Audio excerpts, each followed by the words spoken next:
पांडुपुत्र भीम के बारे में माना जाता है कि उसमें 10,000 हाथियों का बल था, जिसके चलते एक बार तो उसने अकेले ही नर्मदा नदी का प्रवाह रोक दिया था।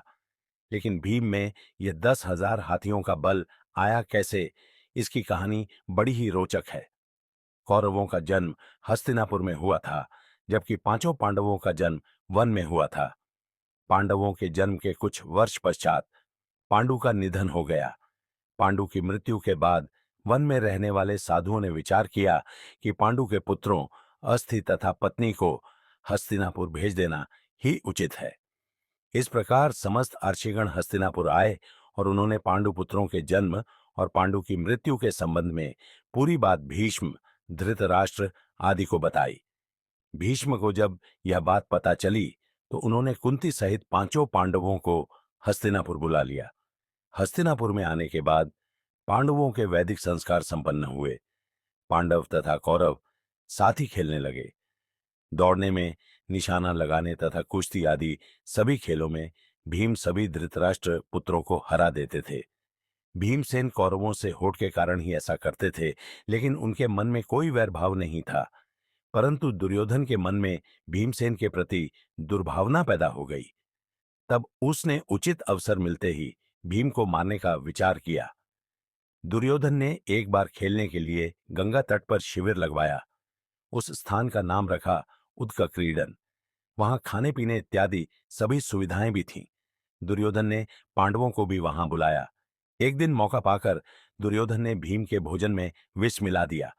विष के असर से जब भीम अचेत हो गए तो दुर्योधन ने दुशासन के साथ मिलकर उसे गंगा में डाल दिया। भीम इसी अवस्था में नागलोक पहुंच गए। वहां सांपों ने भीम को खूब डंसा, जिसके प्रभाव से विष का असर कम हो गया। जब भीम को होश आया तो वे सर्पों को मारने लगे। सभी सर्प डरकर नागराज वासुकी के पास गए और पूरी बात बताई। तब वासुकी स्वयं भीमसेन के पास गए। उनके साथ आर्यकनाग ने भीम को पहचान लिया। आर्यकनाग भीम के नाना का नाना था। वह भीम से बड़े प्रेम से मिले। तब आर्यक ने वासुकी से कहा कि भीम को उन कुंडों का रस पीने की आज्ञा दी जाए जिनमें हजारों हाथियों का बल है। वासुकी ने इसकी स्वीकृति दी। तब भीम 8 कुंड पीकर एक दिव्य शैया पर सो गए। जब दुर्योधन ने भीम को विष देकर गंगा में फेंक दिया तो उसे बड़ा हर्ष हुआ। शिविर के समाप्त होने पर सभी कौरव व पांडव भीम के बिना ही हस्तिनापुर के लिए रवाना हो गए। पांडवों ने सोचा कि भीम आगे चले गए होंगे। जब सभी हस्तिनापुर पहुंचे तो युधिष्ठिर ने माता कुंती से भीम के बारे में पूछा। तब कुंती ने भीम के न लौटने की बात कही। सारी बात जानकर कुंती व्याकुल हो गई। तब उन्होंने विदुर को बुलाया और भीम को ढूंढने के लिए कहा। तब विदुर ने उन्हें सांत्वना दी और सैनिकों को भीम को ढूंढने के लिए भेजा। उधर नागलोक में भीम 8वें दिन रस पच जाने पर जागे। तब नागों ने भीम को गंगा के बाहर छोड़ दिया। जब भीम सही सलामत हस्तिनापुर पहुंचे तो सभी को बड़ा संतोष हुआ। तब भीम ने माता कुंती व अपने भाइयों के सामने दुर्योधन द्वारा विष देकर गंगा में फेंकने तथा नागलोक में क्या क्या हुआ यह सब बताया।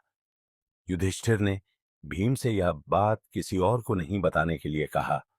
तो दोस्तों, ऐसे ही और अच्छी कहानी के लिए हमारे चैनल को सब्सक्राइब करें।